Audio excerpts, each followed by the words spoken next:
Will anybody question why the stream is titled How Did I Get So Much DC Stuff? And I'm showing Marvel on the top. Look, this was free, alright. It was right there. It was by the door on my way out. I'm like, I might as well grab this.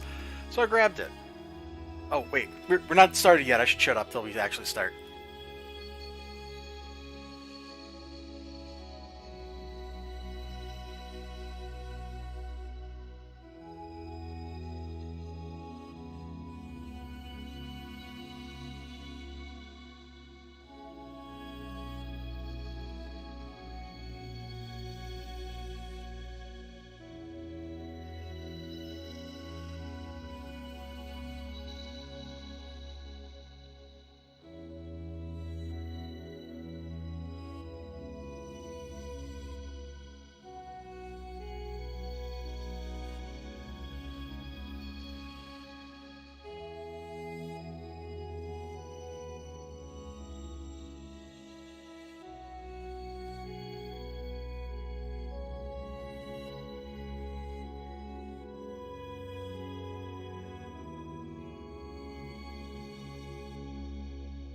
Alright, I was trying to get 6 F-Stars to pop on here with me, and I was like, you were being lured. He's like, lures don't work on me. Only money. Wait, I shouldn't be reading this. This is a DM. I don't think he's gonna mind, because it's just, we're being silly, man. You should be silly with your friends. If you can't be silly with your friends at least once in a while, why do you have them? They're not really your friends at that point. If you gotta be, like, completely bone dead serious. Bone dead? Yeah, sure, bone dead. Hi, hello, welcome. I'm your host, Lazavar. Yeah.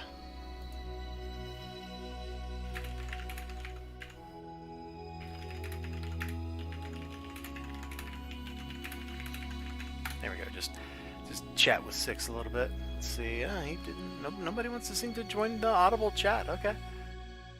Well, I guess we'll just get this party started. Oh man, that feels like a reference to King's Quest 6.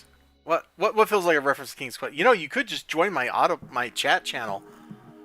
Like, you don't have to type at me. I appreciate you being here, but you could just like, oh, there he goes. There he goes, joining the...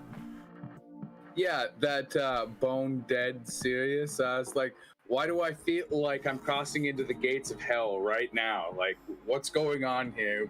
Why are you calling up this vision in my mind? Hello, sir. Oh, man, you gonna play the xylophone for us? Maybe. In real life someday. I'm actually more likely to sing a metal version of the song that plays at the end of the game, but that is a conversation for a whole different space. Comic books, sir. Oh, hey, look, you're here, you're chatting with me. I mean, anybody can join. You just gotta be on my Discord server, and you can just pop in here. Why don't you tell people like what you're doing? Since you mentioned King's Quest 6 in the text chat, which is over there. All right. Why don't you tell people, like, what have you been doing in King's Quest 6? Anything cool?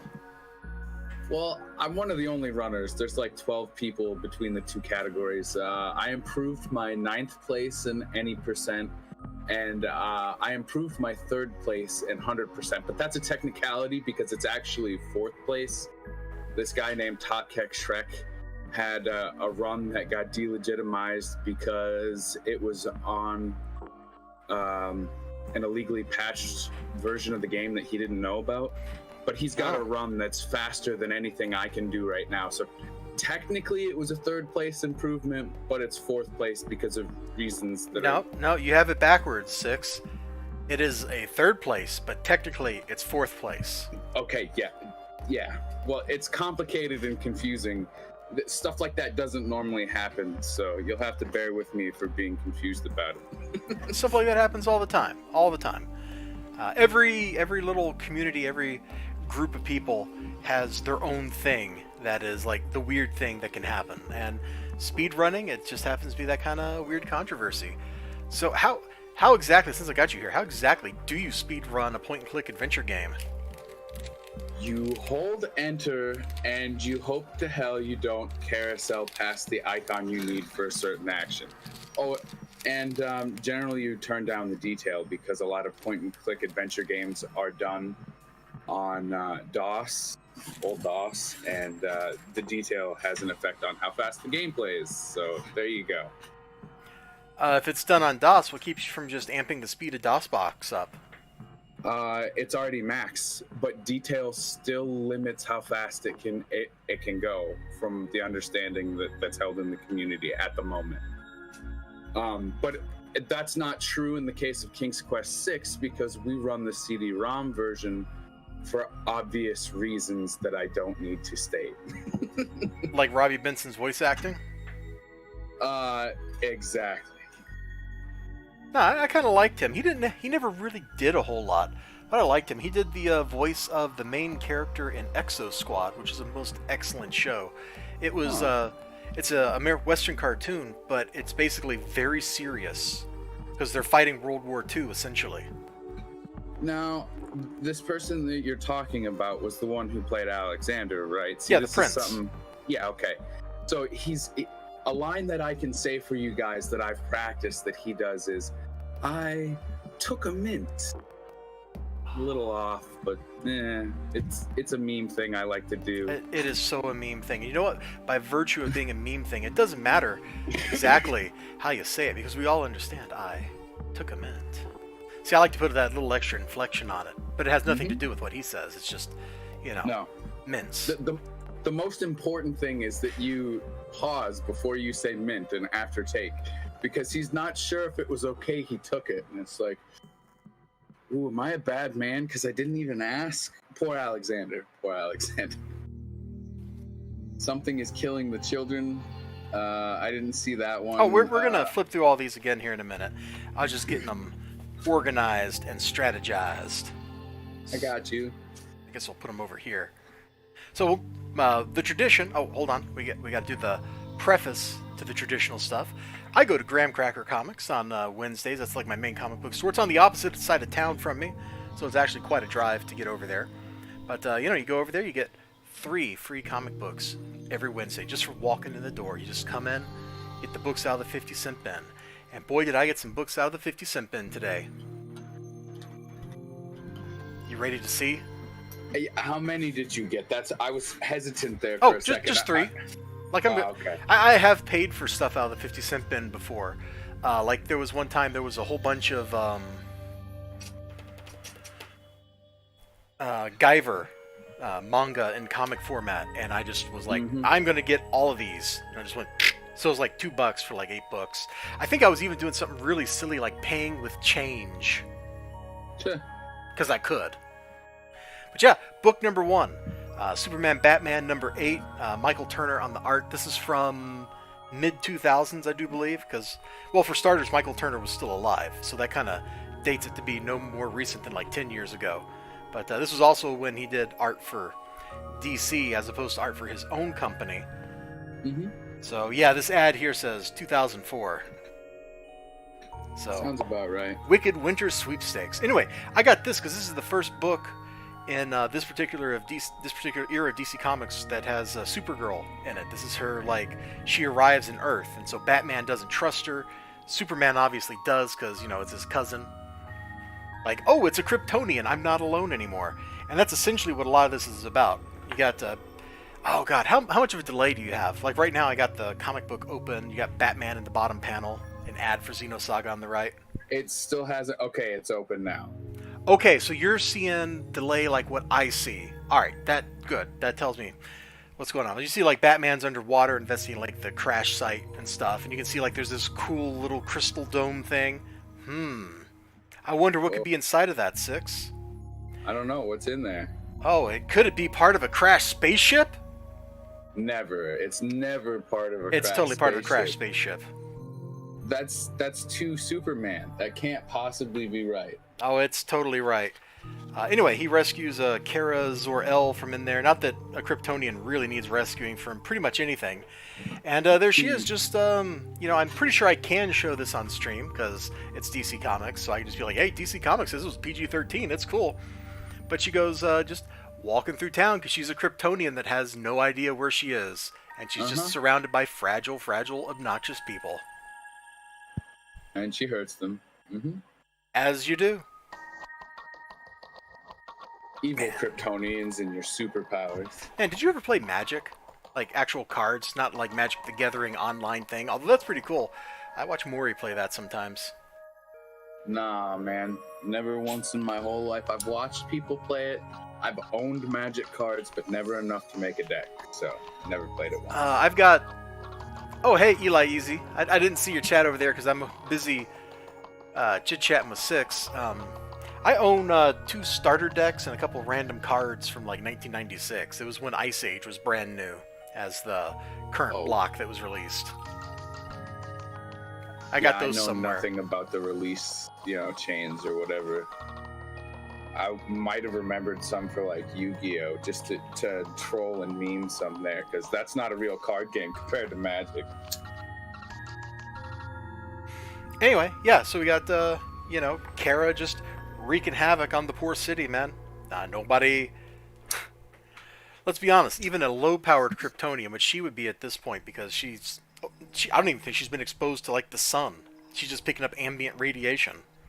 Like, she is nothing compared to a real Kryptonian, and still, ain't nobody on the planet gonna stop her. Man, Kryptonians are broken. Ice Age had some good cards. Ice Age had some cool cards. You were absolutely right, Eli Easy. Ice Age also had some cool-looking cards, which is what I really liked. Oh, and she's totally got her own font for speaking in Kryptonian, too, which is a great touch. Really? That's interesting. So, no telling if it actually means anything or not. But eventually, Superman comes to deal with the problem and all that. I just read these. They reprinted these in those 100-page giants that they put out at Walmart. What was that? That would have been a year ago now, I guess, when they were doing this storyline. It's a pretty good storyline. There's dark side shenanigans and all kinds of crazy stuff. Plus, it's got Michael Turner art. And there was a controversy about that stuff too when it came out in the reprint, because they actually censored the Michael Turner art and basically butchered it. Well, yeah. Why not? Because there was I forget it was Wonder Woman. She was standing there. Her outfit is just like a leotard, Yeah. Well, they actually painted over her butt, and basically they, instead of having a normal shaped butt, the painted over made it look like her butt went the opposite way, and it was like hollowed and sunken in. It was really gross. Just why? Batman Superman 8, probably the best record in the run. Oh, it's the second print, is it? I didn't know, man. I didn't know. I've read this before, but I've never... Actually, I don't think I've read it in physical. Well, I guess I did in the reprint, but like, not the original comic. I've read it digitally. I didn't used to be a DC person, and then like all the comic books I buy these days are DC. It's weird. Anyway, that's enough lurking on this Superman stuff. Just one more thing before you go on. That man's name is Jeff with a PH. Yes, Jeff Loeb. I think that's how that's pronounced. That's cool. Moving on. Cool. Moving on. We'll just casually slide the book over. Oh yeah. It actually went a little further than I wanted it to. Supposed to stop it there. Alright.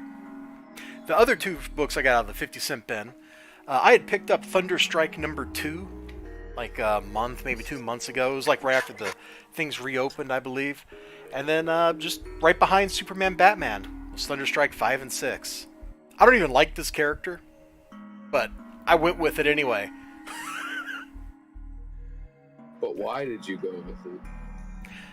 Because there's it's hard to explain. Early 90s Marvel has a certain style to it. Tons and tons of stuff happens.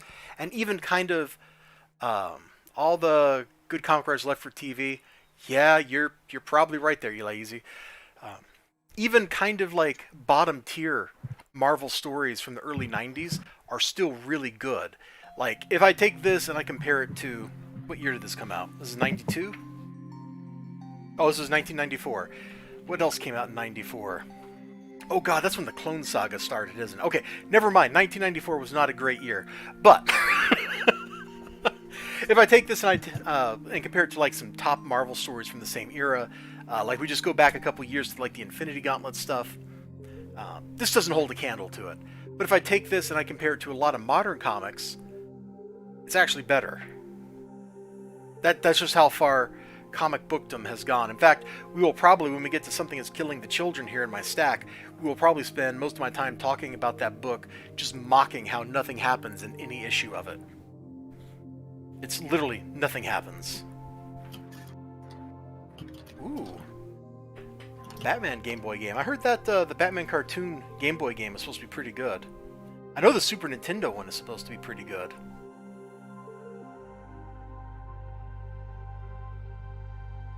What is he? I can't even make out what's happening in this panel on the left. Oh, I see. Okay. So this is Eric Masterson. He was the second Thor. Okay, do you know how Thor works in Marvel? Not at all. Okay, up until recently, Thor was cursed to not be Thor. And by that I mean, like, if you go back to the original Thor, Dr. I want to find the issue where Don Blake separates from... Hey, there we go. That's the guy I was looking for. Dr. Blake. He was the first Thor, but he's just a guy who can turn into Thor. So Odin cursed him because... You've seen the Thor Marvel movie, right? No. Oh, man, you should watch that. It has my all-time favorite Marvel movie joke in it.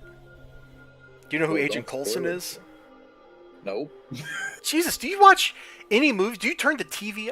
Do you go on the internet and watch things? I do go on the internet, but I don't watch things. There's too much culture for me to keep up with. I've given up. So when people show me stuff like this, I'm like, wow, this is awesome. And that's about what I get from all right. TV so you got stuff. Dr. Donald Blake is Thor. Because Odin cursed him because he's like, you are unworthy, son. You need to go learn some humility. And he kicks him out of Asgard, and he curses him to be Donald Blake. This was back in the 60s. Every superhero had to have an alter ego secret identity. And so Thor's was Dr. Donald Blake. And he only became Thor. Donald Blake was actually, he had like a bad leg or something. I forget exactly how he was injured, but he had to walk with a cane. Uh-huh. Well, the cane was the hammer, Mjolnir. So when he struck it on the ground, he would transform into Thor. Really? So Donald Blake was Thor for 20 years or something. Eli Easy probably knows the exact issue number where they become separate people. And anyway, Eric Masterson here ends up becoming Thor. And he does such a good job of being Thor or whatever that when Thor gets separated from him, Odin makes him a hammer. Thunderstrike. That's what he's got here. No. So he's no longer Thor, but he has a power like Thor's. Right. Okay. And at this point in the comics, I think we had 3 guys running around effectively with the power of Thor. So you had Thor, naturally. Then you had Thunderstrike here. You also have Beta Ray Bill, who is an alien who is actually worthy to wield Mjolnir, so Odin made him a hammer too. Odin just wants to give people hammers. Well, Odin is the, god of wisdom, among other things. And rewarding virtue is a wise thing to do. I don't know about that. But if you don't reward somebody for being virtuous, they're not going to be virtuous for very long. That's true. Because they'll get tempted by something. Whereas if you go, hey, you are awesome, please have this hammer, and continue being awesome, they'll continue being awesome. At least that's the theory. So yeah, Thor can't fly. He has to throw his hammer while he's still holding it, so he just swings it really hard, and he catches it as it's leaving his hand, and then that carries him to wherever he's doing. So that's what Eric Masterson is doing here. That's why the hammer has that sweep on the page. I kind of thought that was what was going on. So he only has some of the power of Thor. It's not. Oh yeah, Thunderstrike is like the cheap knockoff of Mjolnir. Yeah. But he can still hang with like the heavyweights. Like in issue 2, he totally beats the crap out of the Juggernaut. It doesn't stop the Juggernaut, but he totally beats the crap out of the Juggernaut. That kind of makes sense. He's awesome enough to do something like that, but they're just not going to let that be a thing. Well, I don't know for sure that Thor could stop the Juggernaut, actually, because Thor is a god, but the Juggernaut has the power of a god. So they're totally like in the same weight class. Yeah, but that doesn't mean that one's stronger than the other. Well, the outright. Juggernaut's power is, if he starts moving, you cannot stop him from moving. So it doesn't matter how hard you hit him. If he's already in motion, it's not going to knock him out. That's cheap. That's why the X-Men, when they fight him, they always have to pry his helmet off somehow, and then let one of the psychics deal with him, because otherwise they are totally outclassed. They're just not even in his weight class at all.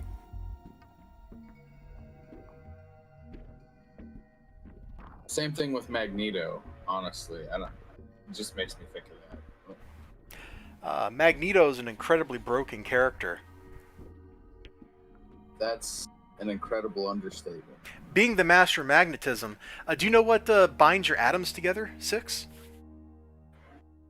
It's not the magnetism of the planet's core, is it? No. So I'm not talking about the nucleus itself, which is bound together by the strong and weak nuclear forces. I'm not talking about that. But Right. the electron cloud around the nucleus of your atom is held there by electromagnetic forces. Which are generated by the force.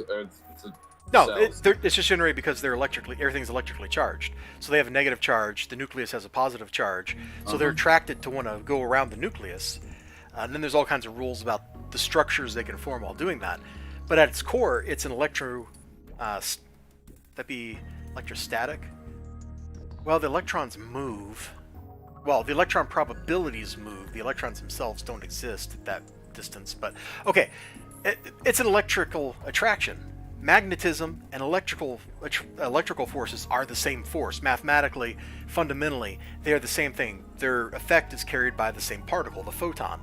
So if Magneto can control magnetic forces, that means Magneto actually controls all matter in the universe. He just has to get good enough to be able to do that.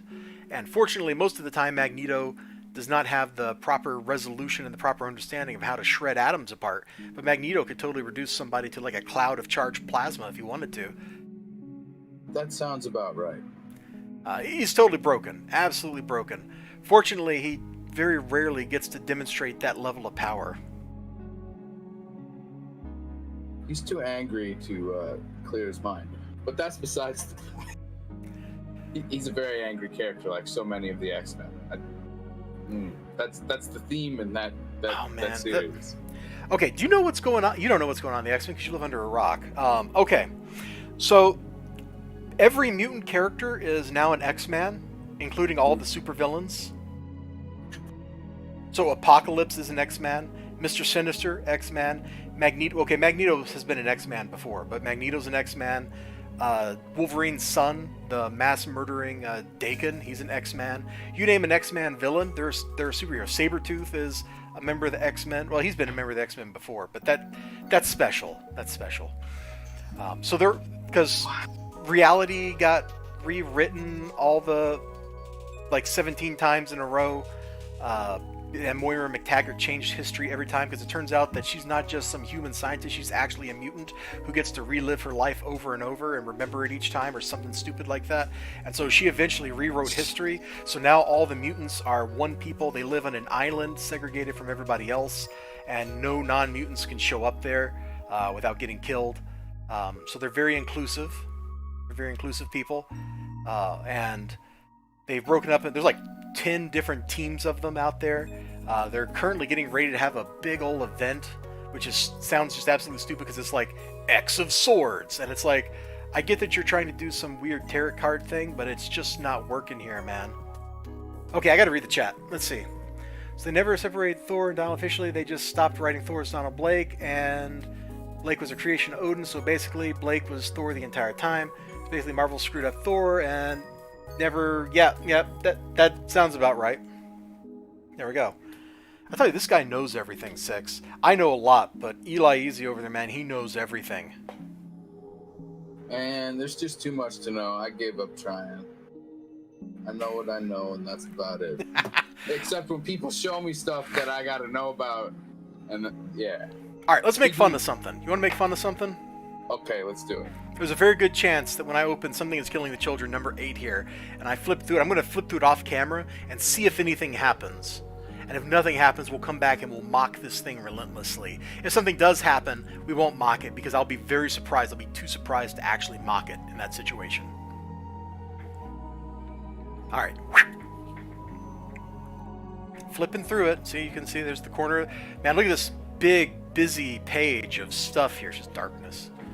Let's see. Oh, nerd kid waking up in the hospital. Must be a cop. Yep, they're talking. This conversation looks like it could have been condensed into like 2 panels. Okay, some more people talking. Oh, it's the little kid. The little kid stuff actually is really fantastically written. I got to give the book props for that. They write that little girl like she's a little girl. So in the previous issue where she was like coloring in the psychiatrist's office, that all actually was handled really well, really tastefully, and I think pretty accurately. So, oh hey, there's that one dude. He's coming to kidnap the kid to use as bait. Hey, something is happening in the book, 6. No, it's not happening. That's oh, and there's the sheriff gonna have a stand-up. Man, something is happening in the book. Nope, it's a lie. Bar, you're being tricked right now. Hold on, I gotta flip through the rest of the book real quick. Oh, something did happen. Okay, oh my god, 6. It took 8 issues. But I think we have an issue where something happens in this book. I gotta actually read it. Oh my gosh, I can't make fun of it now because I gotta read it to make fun of it. So I guess we won't be making fun of this book. Wow. I'm a little disappointed in you, Bar. Yep. Oh, here's Eli Easy talking about the current X-Men stuff. Krakoa tried to kill the X-Men in Giant Size X-Men #1, which is the late 70s. That book goes for a lot of money. And now they are working with it. Honestly, it's why I believe DC just reads better than Marvel. DC, you can ignore a bunch of stuff and pick and choose your canon. Marvel, literally, everything is canon. Yeah, I understand the point.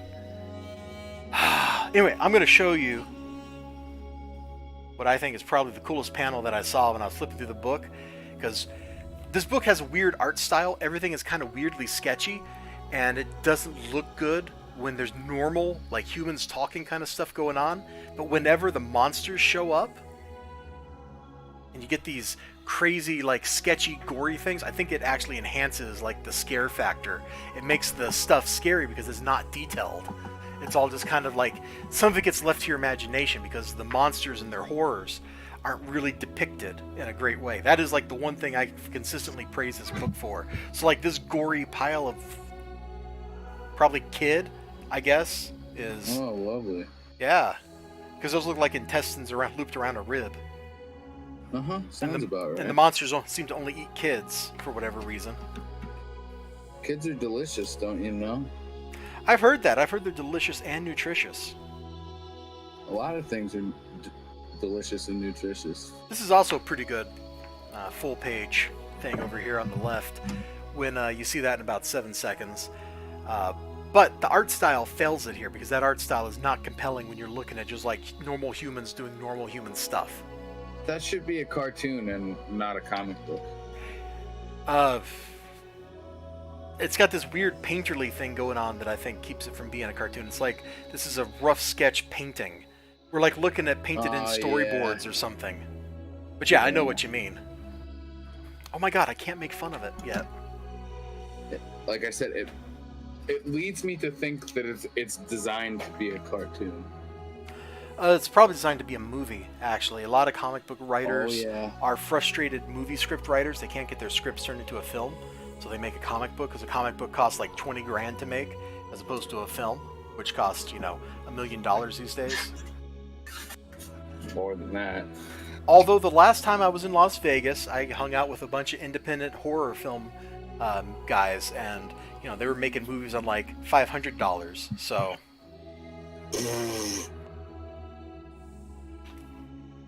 Yeah, but that's like the D-list of the D-list. Come on, man. I would probably term those as Z-grade movies. We actually watched, I don't remember the guy's name. If I asked my buddy that lives in Vegas who that guy was, he'd probably know. But it was like this movie about this undead samurai who gets woken up because somebody steals his sword or something like that. I don't remember. It's actually not that bad. The effect for like the brains when he cut somebody's head open was pretty cool because it was just strawberry jello. Deceased. Yeah, this is What cool. is this? So, God, I'm about to make a reference you won't know. So, Marvel Zombies. And now you're like, what are you talking about, Dr. Eliza Bar, PhD? If you ever find him at Graham Crackers, you try to get Reed Fool Killer from 1990. I have heard of that. I haven't seen him yet, but I know what you're talking about, Eli Easy. Okay. So, Deceased. I'm about to say a bunch of stuff here at you, Six. I'm about to say a bunch of stuff, okay? So brace yourself. I'm braced. Okay, in the DC universe, the god of evil is named Darkseid. He is literally the god of evil. He is not like the god of being mean. He is the head god of the planet of Apocalypse, which is the evil pantheon as compared to New Genesis, which is where the good pantheon lives. And so the two planets of the new gods, because they live in the fourth world, so they're the fourth set of gods that have ever existed in the universe, they're locked in mortal combat for the fate of the universe. And eventually, normally, what you'd expect over time is that just like the previous generations of gods, they would all get themselves killed off, and then a fifth set of gods would arise. Yeah. So the evil god is named Apocalypse, and he is searching, his entire existence is tied up with the search for power, for control, and he knows how to do it. He just has to solve the anti-life equation, and once he does that, his will be the only free will in the universe. Everyone else will literally be reduced to being his slave. Oh, okay. Boy, we're not getting monetized on this stream. Ooh, no. You just gave away too much plot. You gave someone's whole life worth of, writing away. Oh no, this is all this is like 30 years of writing. I just condensed it to 2 sentences. Yeah, I know. With dozens of writers, so it's not any one person's thing. But that's kind of like how the arc is. I could talk at length about Final Crisis and how that wrapped up the New Gods plotline and all that stuff, but none of that matters because they've retconned Final Crisis and it didn't even happen. Except parts of it did, like apparently the Batman parts and the Green Lantern parts are still canonical, sort of, but not really, but everybody else's stuff isn't. I don't get it. It doesn't matter. So anyway, Darkseid wants the anti-life equation. In the first Deceased miniseries, he finds it. And he also happens to find it at pretty much like the wrong time.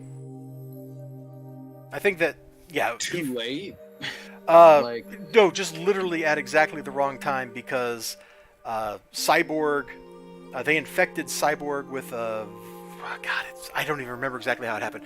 Okay, the Black Racer shows up, and now you're like, what are you talking about? Okay, the Black Racer is the death of the New Gods. He's also a speedster, so he can actually catch the Flash. Right. But the Black Racer is like the death of the New Gods, so he shows up and he murders people. It corrupts the anti-life equation. I think he kills Cyborg, and that's how Cyborg's copy of the anti-life equation, which is supposed to be broadcast like a computer virus, ends up turning into a zombie virus. And so when he gets sent back to Earth, he hacks every electronic device on the planet and turns everybody into zombies. Did you see that Stephen King, John Cusack movie, Cell, from 4 years ago? No, but I have an idea. Yeah, it's kind of like what goes on there, like the cell phones, TVs, everything. It just turns people into zombies. Yeah. Which is definitely a statement about modern society. We're zombies right now. But I did like that movie, except for the ending. The ending was super lame. But up until the ending, I pretty much liked that movie, because there's like this one guy who's like the avatar of the internet or something, and it's totally crazy. Avatar of the internet. That's... Oh, and the song that turns people into zombies is the Trollolol music. Naturally. Yeah, it's fantastic. I was flipping channels when I saw that. I watched probably like everything but the first 20 or 30 minutes of that movie, and they were like at a prep school or something, and there was all the zombies laid out on the football field, and their phones were all trollolololol. It was okay. That caught my interest, and I watched the rest of it. It was an okay movie. So anyway, the world is covered in zombies, which includes superheroes and supervillains. So like in the previous miniseries to this one, which was Unkillables, it was about a bunch of supervillains that got together to try to survive, led by Vandal Savage, who's immortal. Nice guy. He's totally not a nice guy. But he's immortal. He was turned immortal when he was a caveman, actually. He's like the oldest living human. He's like 20,000 years old or something. and he found a meteorite, and the radiation for the meteorite made him immortal. It's kind of a weird story, but cool. Anyway, he gets all these villains together, and then Wonder Woman shows up and starts murdering them all. And one of the villains, he's a Flash villain named Mirror Master. He can teleport through mirrors. He gets corrupted, and so now every piece of glass is a vector for the zombies to attack out of. It's totally crazy and off the chain. But it's a great miniseries, lots of awesome violence and stuff. And this can't actually be Batman because Batman is dead. So this has to be like Dick Grayson. No, Dick Grayson's dead. This has to be actually the dead Batman. I was gonna say. Could be Damian. It might be Damian Wayne, Batman's the fourth Robin. But it's also the Red Hood is still alive at the end of Unkillable, so that might be him too. This has got to be set like 20 years in the future from the last book.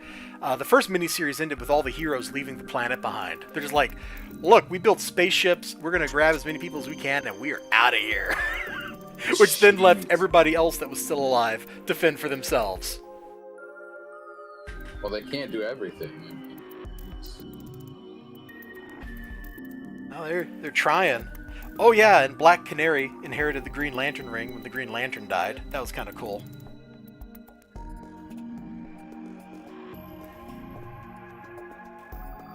Oh yeah.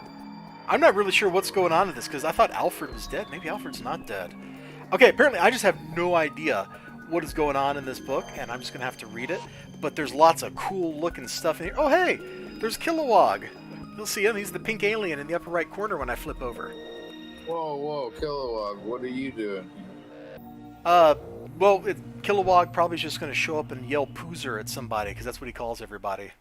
Because he's like the drill sergeant of the Green Lantern Corps. Yes. That's why I asked what he was doing. Frankly, whatever he wants to do. That's a lot. Too bad they never did with Vandal Savage's daughter. Geez, I don't even remember him having a daughter. So yeah, you're right. Anyway, I look forward to reading this. The second Deceased series, the Unkillables one, was really good. It was so much better than the first one. So I'm hoping this one like continues that trend of like awesome stuff. You know, the upward curve to victory. Upward curve to victory? Yeah. Really? That's okay. All right. That's what we're doing here, man. Uh-huh. Now I got Justice League Odyssey number 22. Kind of a cool cover. We actually have something interesting happening on the cover. We got Orion with a space gun. He's supposed to be dead, but he's not, because he's a new god, and all the new gods are dead. Except for him, apparently. And then, oh god, yeah, okay, so Darkseid. We're going to talk about Darkseid again. He's the primary antagonist of Justice League Odyssey. He, through millions of years of history, engineered a particular sector of space to become a giant fortress for himself when the universe started dying. And then the universe started dying in the main Justice League book, and all sorts of crazy stuff is happening, which I don't know that I am properly equipped to explain to you, but it involves Luthor, the creator of the universe, returning. Turns out she's evil. The Batman Who Laughs showing up and deposing Luthor as her right-hand man. All the other Legion of Doom members becoming her slaves, so she can tap into the various facets of reality through them, and just all kinds of crazy stuff. Hold on, I think I got some of these books just conveniently laying right here. Wow, isn't that amazing? Oh, yes, I do. Look at that. Here we go. This is Hell Arisen is Luthor versus the Batman Who Laughs. And so Luthor taps all the villains he can find to fight him. The Batman Who Laughs taps all of his infected villains to fight them. It's a great struggle between these two titanic evil things, and I really, really love the title design on this book. This logo is just startling. I love that font face. Oh, yeah. Yeah, Luthor versus the Infected. Which, if you look over here, that's freaking Captain Marvel, dude. That guy's like Superman weight class. He's like the one dude that can stand up to Superman that's not a Kryptonian. Oh, and there's Perpetua ripping Luthor apart. You'll see that in about 10 seconds. So anyway, that was a really fun read, and that all leads into... Oh man, we got more books. That leads into Dark Knight's death metal. What? Well, see, they did Dark Knight's metal like 2 years ago, and that set up all this other stuff because that's what introduced the Batman Who Laughs. And now this is the sequel to that, where the Batman Who Laughs runs the universe. And he's got all the heroes enslaved and stuff. Here, just look. Wait about 10 seconds from when I say this, and look at these crazy, like, Robins that the Batman Who Laughed made. Like, he has corrupted reality to his whim. That is a gremlin. Yeah.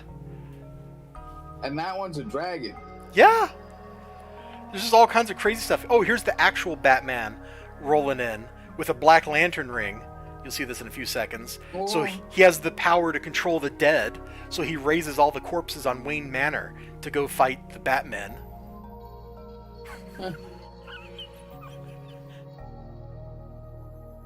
Because apparently during the Revolutionary War, some band of revolutionary soldiers made their last stand on the place where Wayne Manor got built. So he just is like, he raises them up and they're like, where's the crown? Where are the British? And he's like, right there. It's an absolutely cracked out, insane book. Oh, I gotta show you a Swamp Thing in this, dude. Because you'll see this in a second. He has gotten, he's burned. He's like one of those torched zombies in 7 Days to Die. No. So he is. And I'm going to show you my favorite thing in this book, okay? Are you ready for this? Yeah. It's a two-parter. So first over here, Batman Who Laughs is like, he made Wonder Woman melt down the invisible jet. And so he's like taunting her about that. And da-da-da-da-da. And he's like, oh yeah, and you probably made a shield, what, didn't you? Or a sword? And she's like, no, I'd already have made it. And it wouldn't just be a sword. Then we flip over. She has an invisible chainsaw. I'm out of here. Good night. I'll see you all later.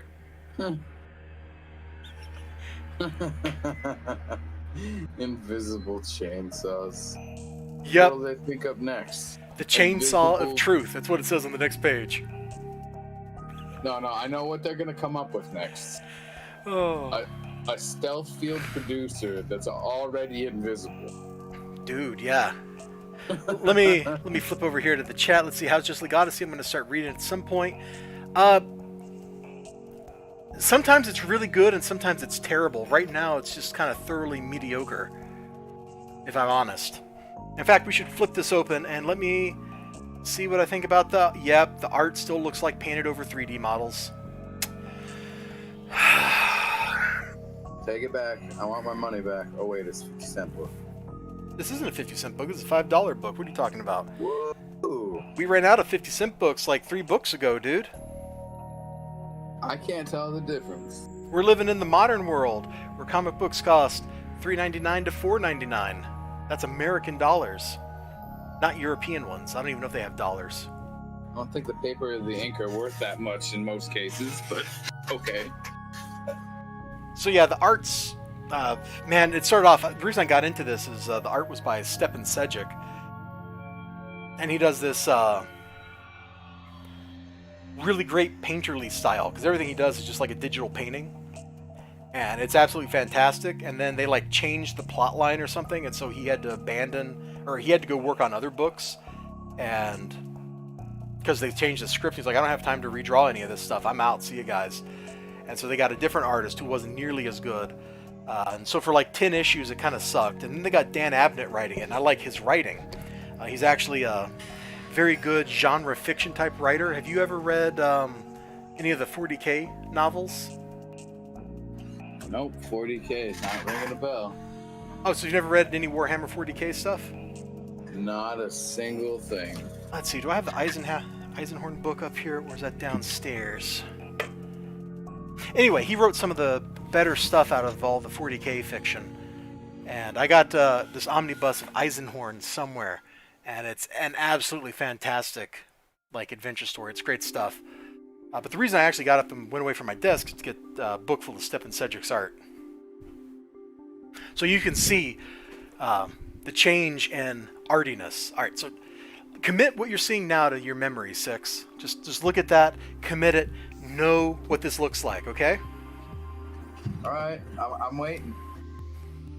All right, so here's what happened. The art went from looking like this, and you'll see it in about 10 seconds. This is absolutely fantastic stuff. This is from Harleen by Stepan Sejic. Came out last year. This hardcover that I have came out in like March or something. It was right around the time that all the lockdown stuff started happening, if I remember right. Uh-huh. So you see the art, like how masterful everything is, like from the way you have this crazy smile across the top of the page, which I see is kind of cut off with all the different characters in this particular scene, like arrayed in it, to the way the emotions are carried on people's faces, especially if I show you the stuff here in the bottom left side page. It's absolutely everything about the way he does art is masterful. And this whole book is beautiful like that. You flip through it and you're just going from like one painting to another. Actually, it's not even one painting to another. You're going from one group of paintings to another group of paintings. Yeah.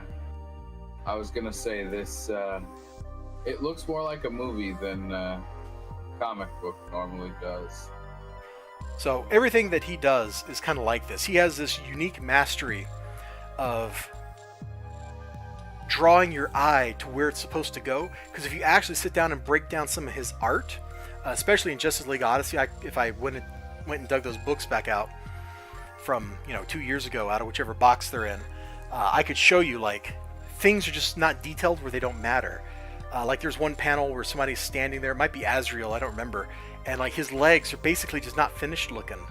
But you don't care because you're looking at his awesome detailed like chest armor and stuff. So he doesn't waste time on things that don't really matter. He tries to convey the important stuff, the way people feel. Because what do you want to know when you're looking at a book? Like, what do you look at? You're a human being, Six. The answer is you look at people's faces. Yeah. You look at faces. You're a human being. You're a monkey. You're drawn to looking at faces because you have a part of your brain that is wired up to look at other faces and try to mimic the emotional state that those other faces have. It's called empathy. Mm-hmm. Humans have that. Most other animals don't, I think, but humans definitely do. I imagine monkeys and apes have that too, because I think that's where we inherited that from. But that's also not my field. I'm not a zoologist, so I don't know for sure. But anyway, that art style is why I got in on this, and I'm like, yeah, this is so good. And then we changed artists, and it got terrible. And this is like our 4th artist, I think, on this book in 22 issues. Only like the 2nd writer. But the writing hasn't been holding up in these last few issues either. It's been pretty lackluster and kind of just dawdling around and not doing anything cool. It's hard. Comic books are hard. Yes, sequential art is an extraordinarily difficult form. Oh man, I just looked over at the chat over here. Dan Jurgensen, I forget Ordway's first name, should be the only people drawing the DCU. They did absolutely fantastic art. In fact, I have oh man, let's just go back over here and get another thing off the wall. Just off the wall, huh? Actually, I guess this is John Byrne's art, but still, this is not too dissimilar from what he's talking about seeing. Oh, I got this collage a couple years ago. Absolutely fantastic. This is totally John Byrne's Superman, but he gets Superman pretty well. Dan Jurgens' art is not that dissimilar from what this looks like. They both kind of drew to what you should call like the DC house style, which another guy entirely created. I mean, Carmine Infantino, I forget how to pronounce his name. He did a lot of the work of establishing that style. There's a couple dudes that did a lot of that back in the late 70s, early 80s, and they were absolute masters. And then in the 80s, like comic artists would draw according to the house style. So they would try to make their work look like the house's work was supposed to look like. So Marvel Comics looked like Marvel Comics. DC Comics looked like DC Comics. And you could tell at a glance what company the book was from. Where is it? It's not like that anymore, is it? No, artists just do whatever they want now. And there's definitely something lost about that fact, too. One of the most disappointing comic books I ever bought was an X-Men comic. I still have it. It's in my boxes somewhere. And it's got the ugliest art I've ever seen in a comic book. Huh, that's weird. What's that? I've lost a book. Don't make jokes, Eliza Bar. My Crisis on Infinite Earths trade paperback should be right over here. Next to all the Marvel Infinity Gauntlet stuff, and it's not here. I must have taken that downstairs, but I sure don't remember doing that.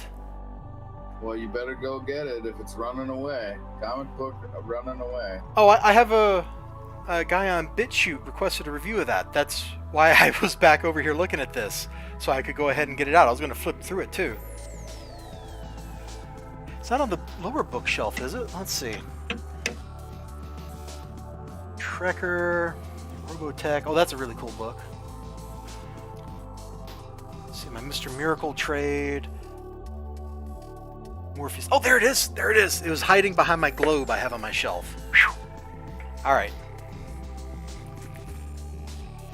George Perez. That was the name I was thinking of the other guy that established the DC house style. He did a lot of that work. Those guys, they drew Justice League, Teen Titans, and they made sure everybody looked consistent from one book to the next. Absolutely Herculean amount of work. It took editors that didn't mind telling artists, no, you were wrong, which they don't get to do anymore. You'd think as the editor they would be allowed to do their job.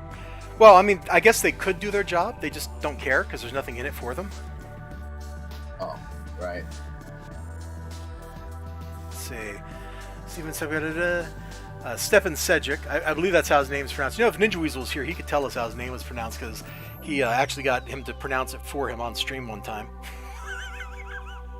Sometimes you gotta do that. Which I wasn't there for, so Ninja Weasel kind of taunts me about that. Probably during the Morrison run. It might have been, dude. No, it was mid-90s. It was mid-90s. I don't even remember who the writer was. Perez was master drawing 1 million characters on one. Oh my god, you're not kidding. This dude. There is some absolutely, completely stunning stuff in here. Oh, hey, this is the issue where the Flash dies. Let's move on. Spoilers.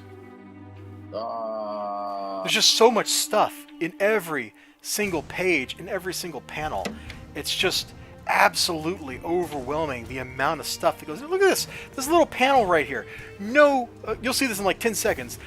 No normal person would draw 1, 2, 3, 4, 5, 6, 7, 8, 9, 10, 11, 12, 13, 14, 15, 16, 17, 18 characters in the size of 1, 2, 3, 4 postage stamps. It takes a madman to do that. There's like no detail on any of those characters either. You could barely tell who they are. Barely in quotations.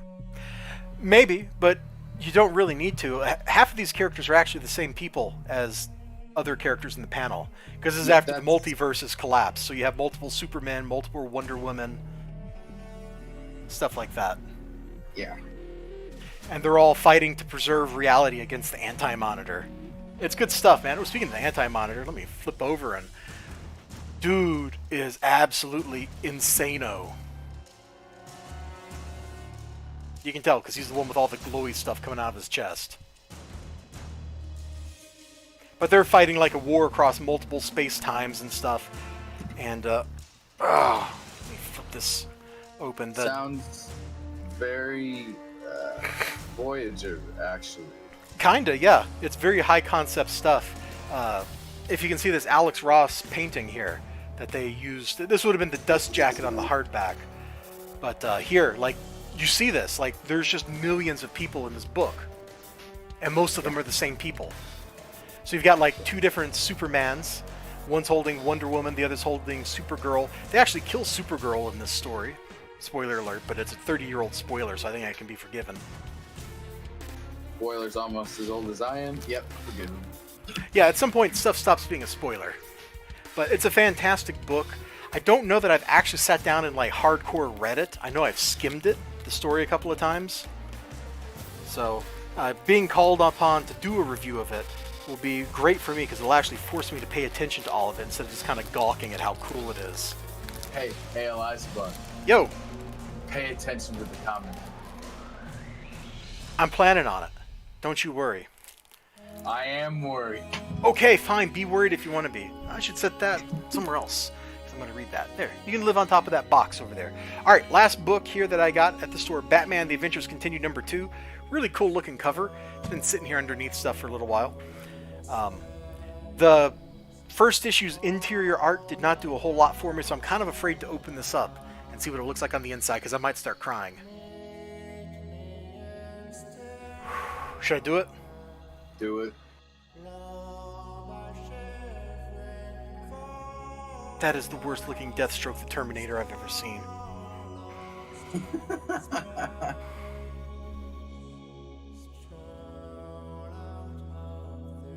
That all looks very simple. Is that Slade?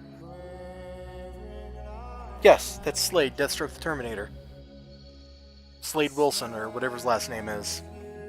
Is he subverting Robin right there? Well, he is a supervillain. Like, he totally set that up so he could save Robin. I know this man. I know what he does. Yeah, maybe. Anyway, Slade. the art in this book goes from being like kinda okay, like the TV show. Like if you look on the right side, I really like how Commissioner Gordon looks. Almost perfect. He looks really close to being on model for the cartoon. But look at that Batman close-up in the middle panel on the top row on the right side. That is the worst looking Batman I've seen aside from like the DC 100-page giant new material where he was drawn absolutely terribly too. Is it the jawline? He doesn't actually have a face. I understand you're trying to mimic the cartoon style, but the cartoon was more detailed than this. I should know. I'm watching the cartoon right now. I'm wrapping up the second season. The original Batman cartoon? Yeah, Batman the Animated Series, 1992, 93. Oh, yeah. Like, it's all very fresh in my memory. And I look at some of this stuff, and I see the Oh, look at this. Robin looks absolutely fantastic here. That is exactly on model. They get the attitude, like, going. Yeah. Like, that's great. And then I kind of look over here to... Look, he even looks good up here in this top right panel, too. It's absolutely fantastic. And then I, like, look over... Oh, let me see. Can you see Slade? No, let me move the book over. And you can see Deathstroke in the top left. Hopefully I moved it over far enough and you can see him here in a second. Yes. What? Sort of. No. What? No, that's wrong. Like, where did his other eye go? For starters, where did his other eye go? Where there should be some kind of detail. Like, the mask should look like it's either the curved, like, iron plate mask that he wears sometimes and have some kind of, like, curvature to this middle line. Because this is just lazy if we're looking directly on and we're bisecting him. Yeah. Or there should be, like, some kind of features. We should see, like, a bulge for the nose or something. Like, either way you want to draw a Deathstroke is fine. But you got to give me something to work with. He's missing an eyeball, for crying out loud. I'd also like to point out that those colors in that panel are a little off. I know the lighting isn't quite right, but the first thing that struck me was that the lighting was wrong.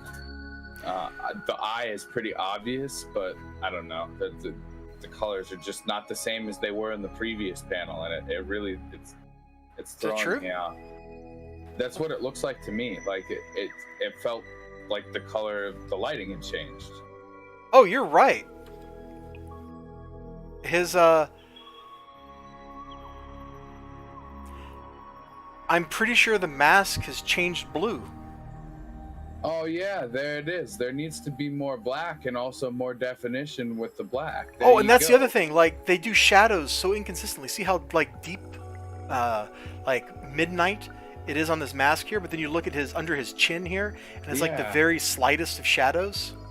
Like I said, and the lighting has changed a little bit because if you look at the background brown, they've changed lighting, but that lighting change. This is all stuff that the editor is supposed to catch.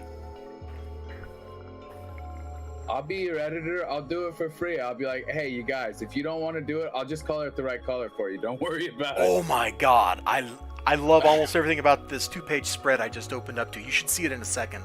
Whoa. I love almost everything. Jervis Tetch looks great. He's not exactly on model for the cartoon, but he's close enough and it's not bothering me. He just looks great and crazy like he's supposed to. They still can't figure out the thing with Slade, though. Everything else looks really Does good, he really like only have one eye on his mask?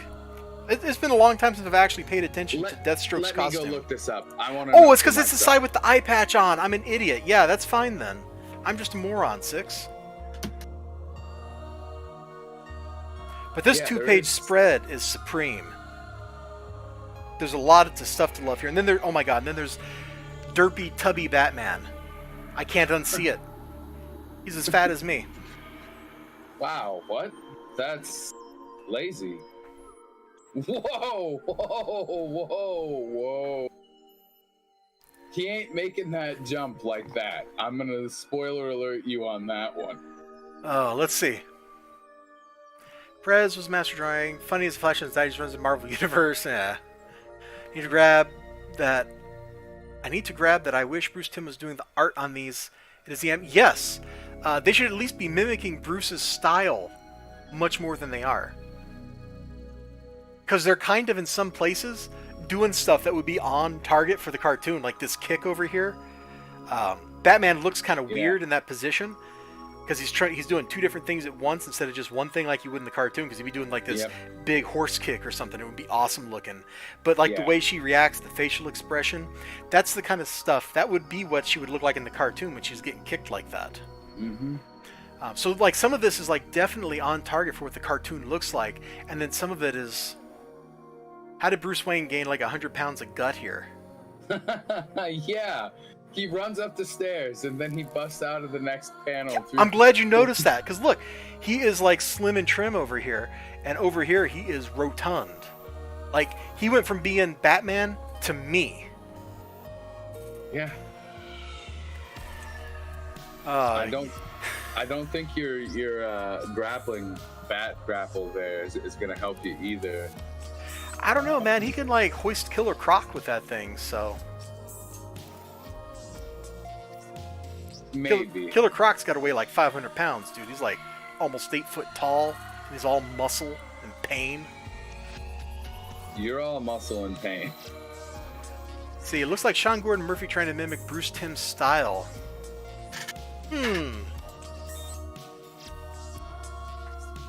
That's not a bad comparison. I don't think you're quite nailing it, because Sean Gordon Murphy would have way more lines in here, even if he was mimicking Bruce Timm's style. But I kind of see where you're going with that, Eli Easy. And they should have got that guy from Instagram who does all the Batman animated cover swipes. I don't actually know who that guy is, but I think I'm just going to agree with you with sight unseen because of what the book looks like. Well, let's find another bad panel. I want to see if there's another bad Slade panel, please.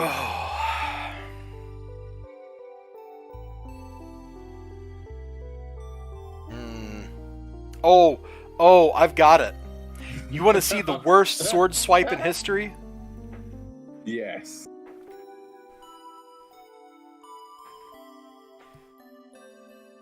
I'm just going to not say anything till you see it.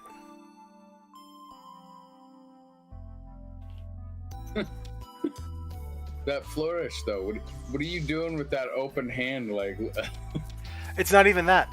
Look at the motion. There's no weight. There's no power. There's no substance behind that strike. Oh, and I want to tell you as well. Look at the way the blade is facing. Yes, it's facing parallel to the hose he just cut. I think is it Firefly or Fire Moth? I forget which. But he totally cut that. What I want to point out is like he rotated it after the cut to make it look like the blade is facing upward. Like, what is with the flourish and the actions that doesn't? But he didn't rotate it. The motion that's drawn through does not show it being rotated. The blade is not in a way that it could have cut that then. You are correct. The blade is moving through an arc like this. The hose lives, apparently, based on the angle of the gun over here, which is like this, and is thus sideways and parallel to the sword swipe, that means his hose is parallel to the sword. So he just swung next to the sword and somehow cut it. That would be equivalent to me going and cutting my hand in half. You see my hand getting cut in half? Yeah, no. You see me even hitting my hand? No. Huh. I'd like to point out that maybe if the line showed something else, it could have been that he ripped the pipe out of its holding, but those lines don't show that either. So everything about Slade and what he's doing and what's happening in this panel is wrong. And you're right, it did get worse. They have no idea what they're doing with this character. I'm just gonna throw that out there. I know Eli Easy said this like 2 pages ago, but what the heck is that? I think that applies here too. It looks like he tripped and is still trying to stab Robin. Yes. Yeah, actually, if you took the swipe motion away, then what you're left with is a sword, a hand holding it, A lunge. like yeah. this, and a body like that. He's definitely in lunge motion. He is going that way with his action. He's not swiping down. He is going whoomp, right into the poor defenseless Robin over here, who now is shaped really funny. He's got a really thick neck for some reason that I just drew. I don't know why. And his body's just a circle with little things sticking out of it, but, you know. Yeah. So, and he couldn't have done this swipe either because if you look, no matter how the dude was holding his flamethrower, all right? Yeah. Let me draw that flamethrower again, right here.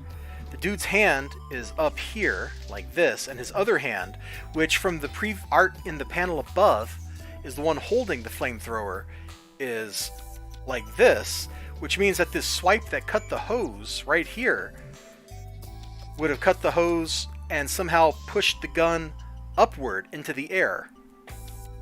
Instead of where it looks like Robin's trying to catch it.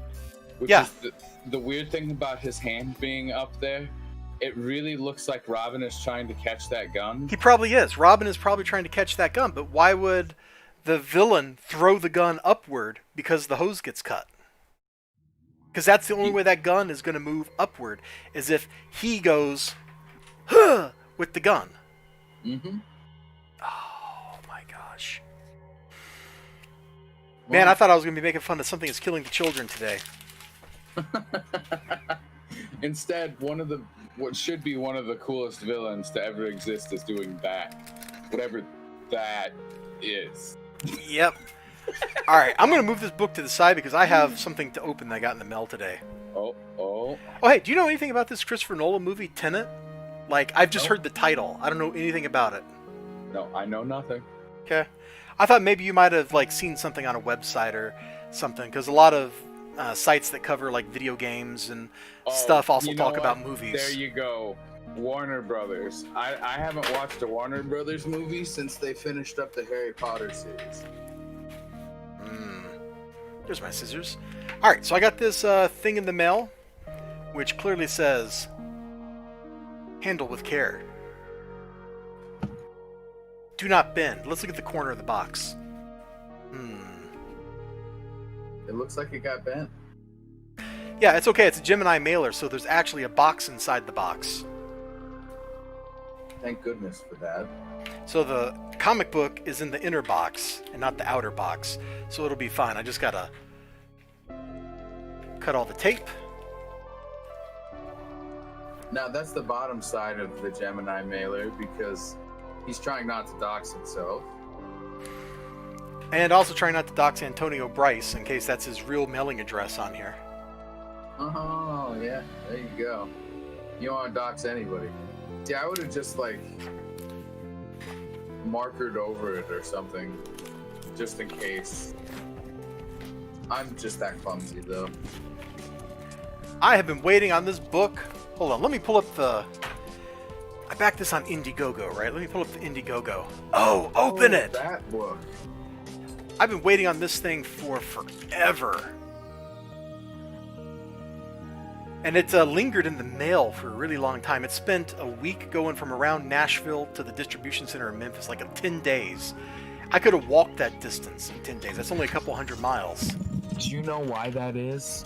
No. Because with COVID, sometimes they send out packages before they're supposed to, and then they realize they're non-essential and they have to send them back. I've seen a lot of that with things being shipped since COVID. It's the best. Oh, searching for brand just got me the campaign for the second book, not this one. Let me pull up my contributions. Let's see, this was a long time ago that I backed this thing. Let's see, Jawbreakers, Ferryman, Ravage, Kill All Men, which I never got. Let's see, Stardust, that was okay. Red Rooster, still haven't got my Red Rooster. Where is my chicken book, Mitch Brightweiser? Where is my chicken book? Have you seen my video? One day on one of his streams, he just got really frustrated with people like badgering him about his book being late, and he just started banging his head on the keyboard. Did I ever show you the video I did of that? No. Oh, I will pull that up before we're done here. Let's see. Here we go, brand. So the campaign ended in September 25th, 2018. And I just got mine shipped out like 2 weeks ago. Yeah. And when was it supposed to deliver? Why aren't you... God, I hate Indiegogo for closed campaigns. There we go. This was supposed to have been delivered originally in February of 2019. Then that was revised into August of 2019. Do you know what year it is? 2020. And 2020. It's almost August of 2020. Yeah. So we're at the revised date a year late. At the original date, we're a year and a half late.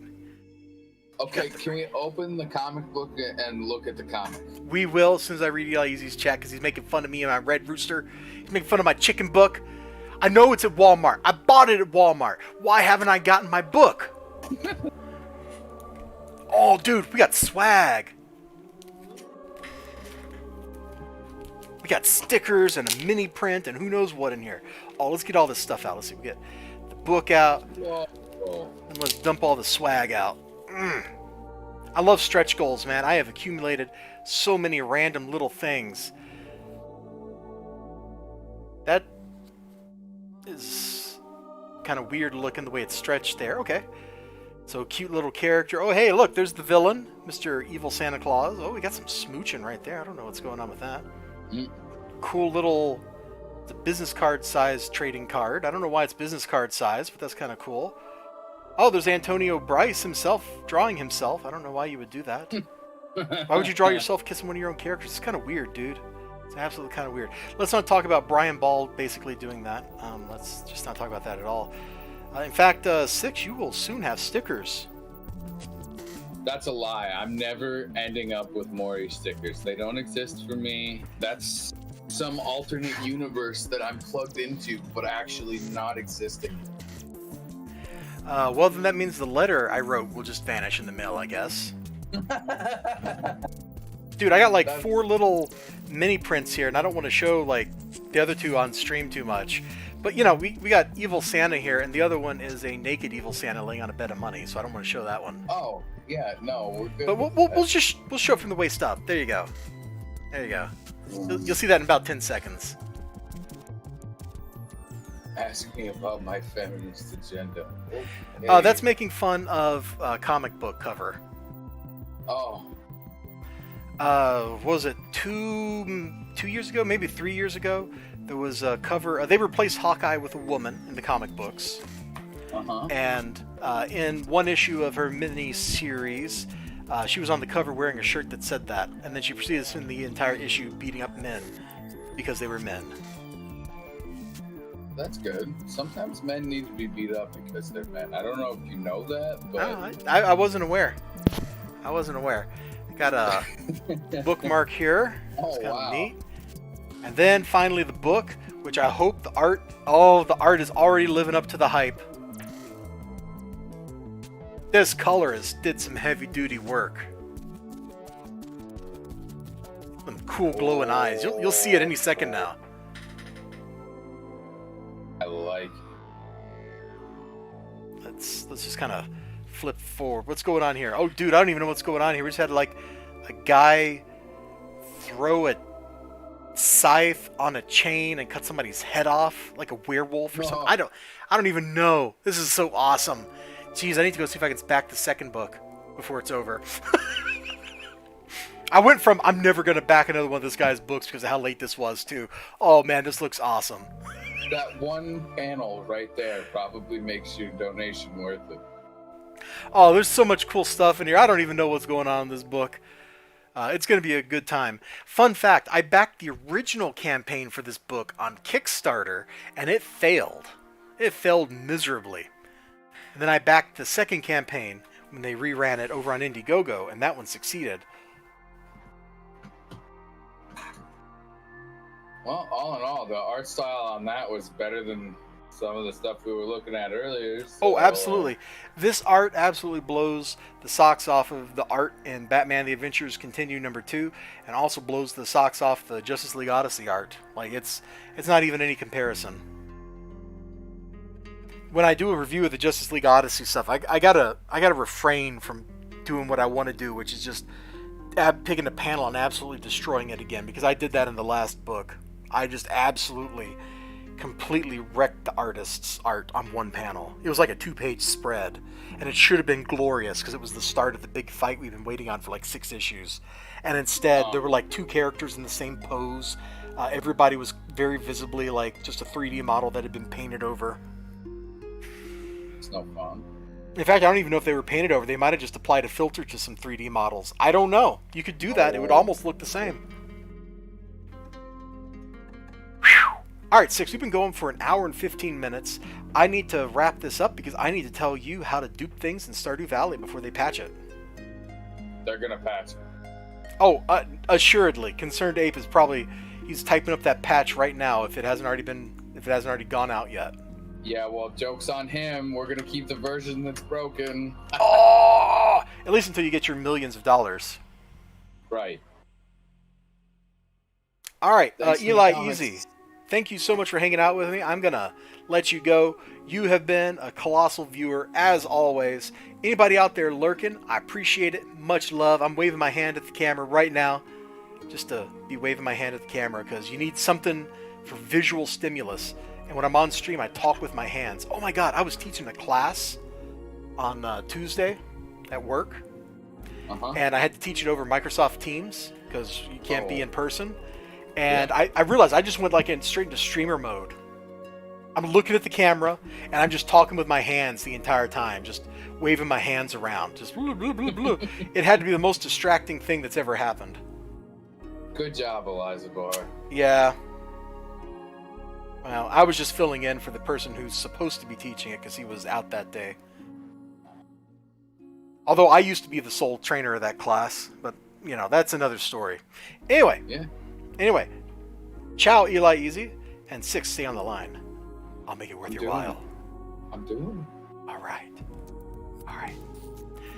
If you haven't already, go check out Six on Twitch. He does all kinds of cool stuff, mainly speedrunning stuff. But I also stream with him every Monday where we do stupid multiplayer things and we die a lot because that's just how we roll.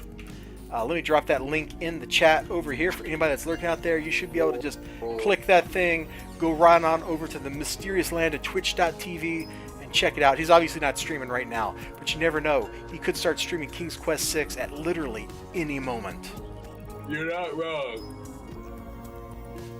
And with that, I bid you all adieu. That's French. It means adieu, and I'll see you later. You want to say goodbye? Bye, everybody.